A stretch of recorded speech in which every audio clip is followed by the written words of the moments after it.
Hello नमस्कार जय हिंद साथियों, आप सभी लोगों का एक बार फिर से स्वागत है संस्कार लर्निंग के यूट्यूब चैनल पे। दोस्तों आज हम लोग साइंस के लिए है ना महत्वपूर्ण प्रश्न लेकर के आए हैं जो कि आपके डीएलएड प्रवेश परीक्षा 2023 के लिए अति महत्वपूर्ण है। तो जितने भी बच्चे डीएलएड 2023 की तैयारी कर रहे हैं, फॉर्म भर रहे हैं, तो आप सभी लोग इस वीडियो को पूरे एंड तक देखना क्योंकि यहाँ से आपके एग्जाम में क्वेश्चन देखने को अवश्य मिलेंगे। तो चलिए दोस्तों, जो बच्चे हमारे टेलीग्राम चैनल से नहीं जुड़े, मैं उनको बता देना चाहता हूँ कि आप लोग हमारे संस्कार लर्निंग टेलीग्राम चैनल से जुड़ जाइए क्योंकि प्रत्येक क्लास का नोटिफिकेशन, प्रत्येक क्लास का पीडीएफ आपको हमारे संस्कार लर्निंग टेलीग्राम चैनल पे मिल जाएगा। तो आज की सीरीज में इंपॉर्टेंट क्वेश्चंस को करने वाले हैं। जो बच्चे हमारे टोटल लर्निंग ऐप को डाउनलोड नहीं किए, भाई टोटल लर्निंग ऐप को डाउनलोड कर लीजिए क्योंकि आपको वहां पे भी सारी चीज़ें आपको प्रोवाइड करवाई जाती है। लाइव टेस्ट होता है, तो वो सारी टेस्ट को भी आप अटेम्प्ट कर सकते हैं। संडे के संडे सुबह के 8 बजे से आपकी टेस्ट यहाँ पे होती है, ठीक है। तो आप सभी लोग भी अटेम्प्ट दे सकते हैं, फ्री ऑफ कॉस्ट, कोई भी पैसा नहीं लगता है। चलिए यहाँ पे पहला नंबर देख सकते हैं दोस्तों। पहला नंबर सवाल आपके स्क्रीन पे है, कहता है कार्बन का शुद्ध रूप क्या है ना। केमिस्ट्री के सवाल यहाँ पे देखने को मिल रहा है। पहला नंबर, कार्बन का शुद्ध रूप क्या है? हीरा, ग्रेफाइट, चारकोल, फ्लोरीन। तो हमने भाई इसका आंसर जो करेक्ट होगा है ना, देखिए सबसे ज्यादा शुद्ध रूप कौन होता है? तो हीरा होता है। कौन होता है? हीरा होता है। हीरा एक पारदर्शी है सर, कार्बन का अपरूप है ना, कार्बन का एक अपरूप, पारदर्शी अपरूप माना जाता है हीरा को, ठीक है। अगर हीरा में दोस्तों सबसे ज्यादा कार्बन की मात्रा पाई जाती है, और हीरा में जो बंध होता है ना, जो हीरा कार्बन का बना है, तो कार्बन और कार्बन के बीच में जो बॉन्ड होता है, जो बंधन होता है, वो उस बंधन को हम लोग किस नाम से जानते हैं मालूम है? सहसंयोजी बंधन। तो आपके एग्जाम में सवाल ऐसे भी पूछ सकता है कि हीरा में कार्बन के बंध कैसे होते? तो सहसंयोजी बंध होते हैं। या बंधन को क्या कहते हैं? तो सहसंयोजी बंधन कहते हैं। क्लियर बात है।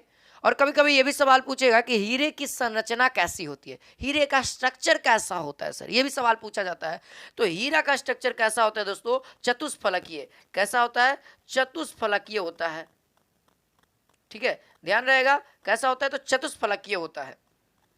चलिए सर अगला सवाल, क्वेश्चन नंबर यहाँ पे दूसरा नंबर सवाल आप सब लोग देख सकते हैं। कहता है दूसरा नंबर सवाल, निम्नलिखित में से किस एक को स्ट्रेंजर गैस भी कहते हैं?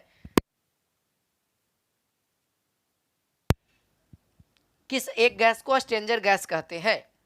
Argon, neon, xenon, nitrous oxide.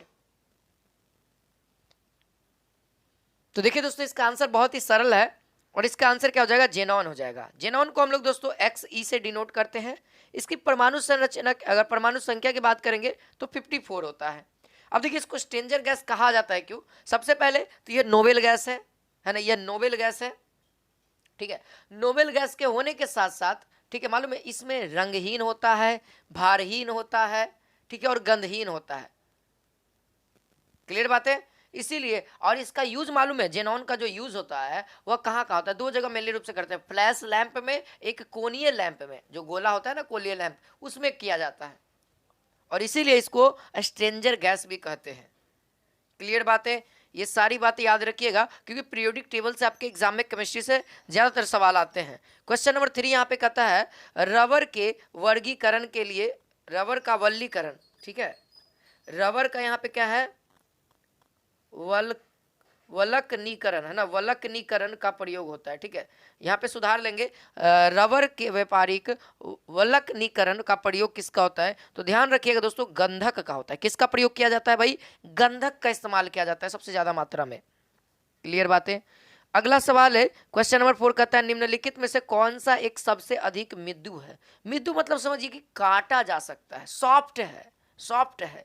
तो याद रखेंगे दोस्तों, इसका आंसर क्या हो जाएगा? सोडियम होगा सर। इसका आंसर क्या हो जाएगा सर? सोडियम हो जाएगा। क्लियर बात है, सोडियम हो जाएगा। चलिए अब अगला सवाल की ओर बढ़ते हैं। क्वेश्चन नंबर 5, देखिए बायोलॉजी से सेक्शन से सवाल आए हैं। कहता है, मस्तिष्क का सोचने वाला मुख्य भाग कौन सा है? मस्तिष्क में सोचने वाला जो भाग होता है वह कौन सा होता है? मध्य मस्तिष्क है ना, अध्यक्षत, और इसका क्या हो जाएगा? अग्र मस्तिष्क है ना। क्या करेंगे?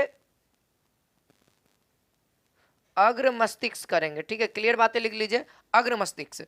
तो ध्यान रखिए दोस्तों, इसका आंसर भी अग्र मस्तिष्क ही होगा। क्लियर बातें।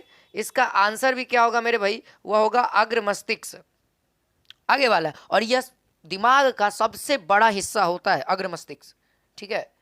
जहां पे मानव का सबसे डेवलप ब्रेन कहा जाता है इसको। चलिए अगला सवाल देखते हैं। क्वेश्चन नंबर 6 यहाँ पे कहता है मूत्र में प्रायः कौन सी विटामिन विसर्जित होती है? मूत्र में प्रायः कौन सी विटामिन विसर्जित है? Vitamin A, vitamin B, vitamin C और बी दोनों।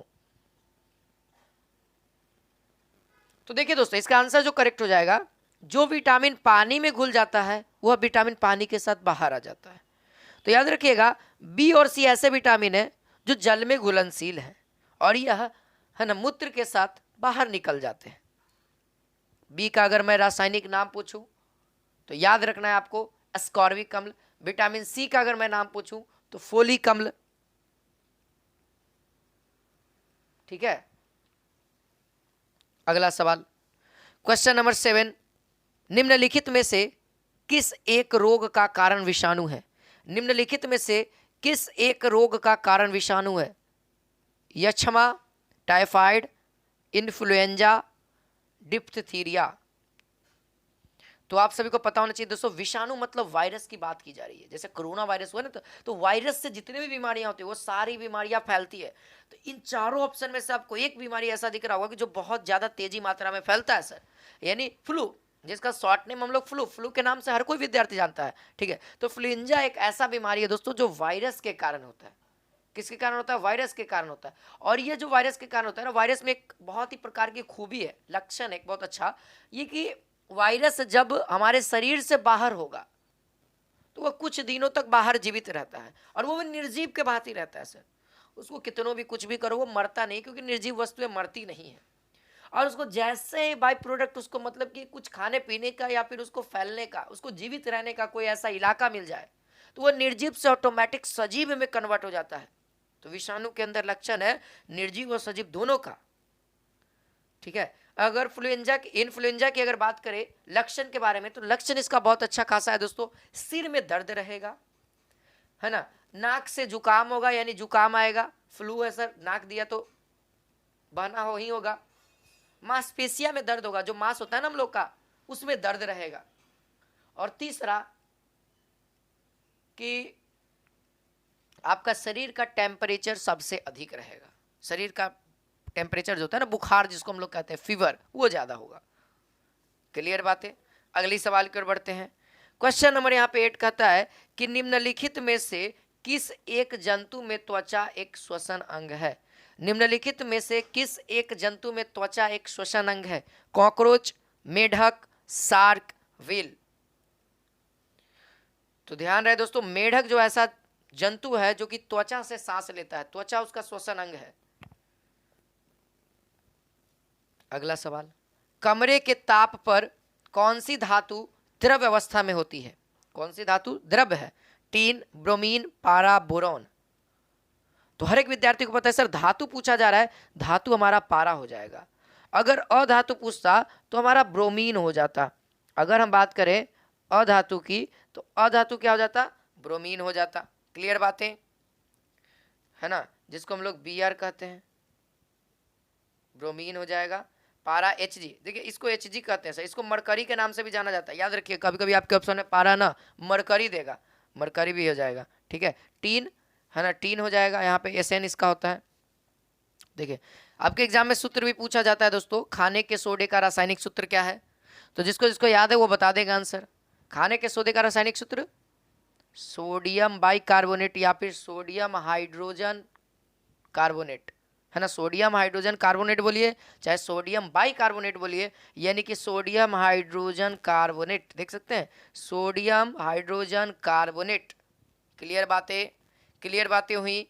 ऐसे आपके एग्जाम में जो सवाल रहेगा ना, अगर सूत्र नहीं लिखा हुआ रहेगा तो डायरेक्ट आपके एग्जाम में रासायनिक नाम रहेगा, है ना, सोडियम बाइकार्बोनेट। ठीक है, चलिए अगला सवाल। अगला सवाल क्वेश्चन नंबर 11 यहाँ पे कहता है निम्नलिखित में से किस कण पर ऋणावेश होता है, यानी ऋणात्मक नेगेटिव चार्ज होता है सर? अल्फा कण पर, बीटा कण पर, गामा कण पर, या इनमें से कोई नहीं?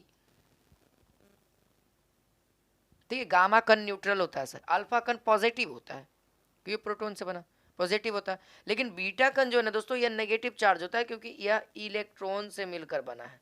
किससे? इलेक्ट्रॉन से मिलकर बना, और इलेक्ट्रॉन पे नेगेटिव चार्ज होता है, जिसके कारण यह पूरा बीटा कण हमारा नेगेटिव चार्ज होता है। ठीक है। अगला सवाल, क्वेश्चन नंबर यहाँ पे 12 कहता है पॉलिथीन किस यौगिक का बहुलक है? पॉलिथीन किस यौगिक का बहुलक है? Methane, ethane, ethene, ethyne.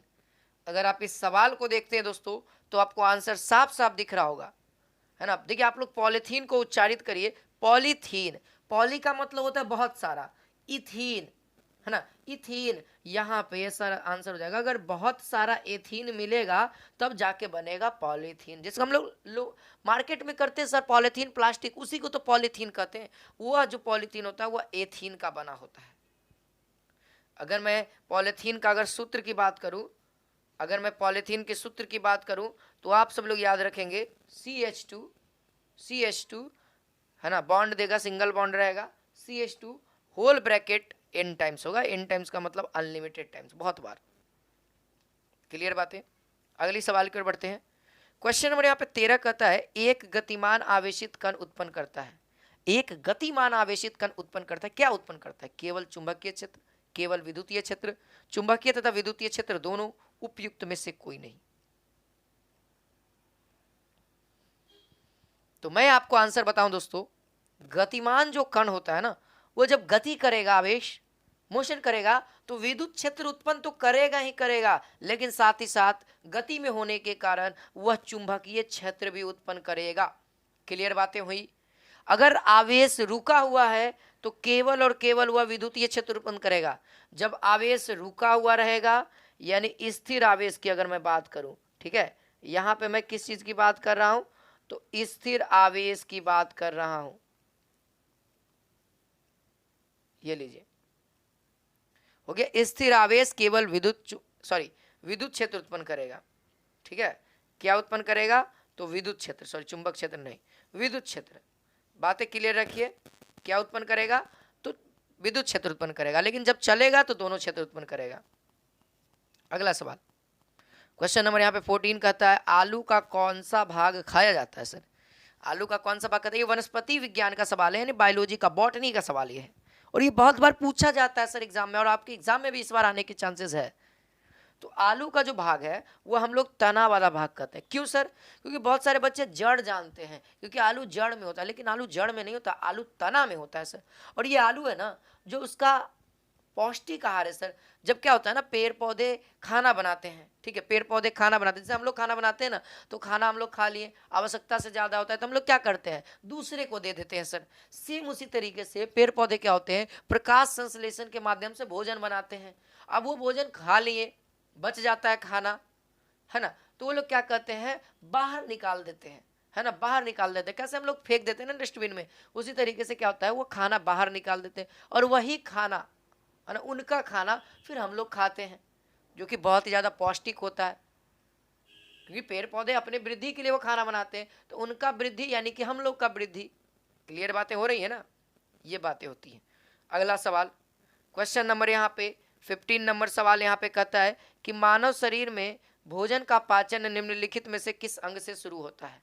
बहुत अच्छा सवाल है। पाचन तंत्र जब आप लोगों ने पढ़ा होगा तो पहला लाइन इसी से स्टार्ट होता है, पाचन तंत्र कहाँ से स्टार्ट होता है, यही लाइन स्टार्ट होता है, कहाँ से स्टार्ट होता है, ठीक है। बातें बहुत गजब सुनाई की समझ में आ रही होगी, सर ये क्या बोलना चाह रहे हैं।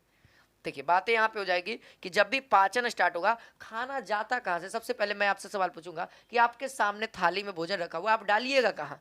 सर मुंह में डालेंगे, यानी कि पाचन वहीं से स्टार्ट होता है। जब आप चबाते हैं तो वहां पे अम्ल निकलना होता है, हमारे मुंह में जो लार होता है ना, वहीं से हमारा रिएक्शन स्टार्ट हो जाता है, यानी पाचन की प्रक्रिया स्टार्ट हो जाती है। क्लियर बातें? आंसर यहाँ पे क्या हो जाएगा? ऑप्शन नंबर ए हो जाएगा। उम्मीद है आपको ये वीडियो अच्छी लगी तो अपने दोस्तों के बीच में शेयर करिए, क्योंकि बहुत ज़्यादा इंपॉर्टेंट है सर, और उन सभी का इन सभी वीडियो के माध्यम से सिलेक्शन रेट बढ़ेगा सर। और बहुत सारे बच्चे एग्जाम देते हैं, लेकिन सिलेक्शन आप ही का होना है तो कुछ मेहनत तो करना होगा। इसीलिए मैं कहता हूँ, रख हौसला वो मंजर भी आएगा, प्यासे के पास चलकर समंदर भी आएगा, थक कर न बैठे मंजिल के मुसाफिर, मंजिल भी मिलेगी और मिलने का मजा भी आएगा। मेहनत करते रहिए, आपके सफलता आपके साथ रहेगी। मेहनत नहीं करिएगा, सफलता आपका साथ छोड़ देगी। तो जय हिंद, जय भारत, वंदे मातरम।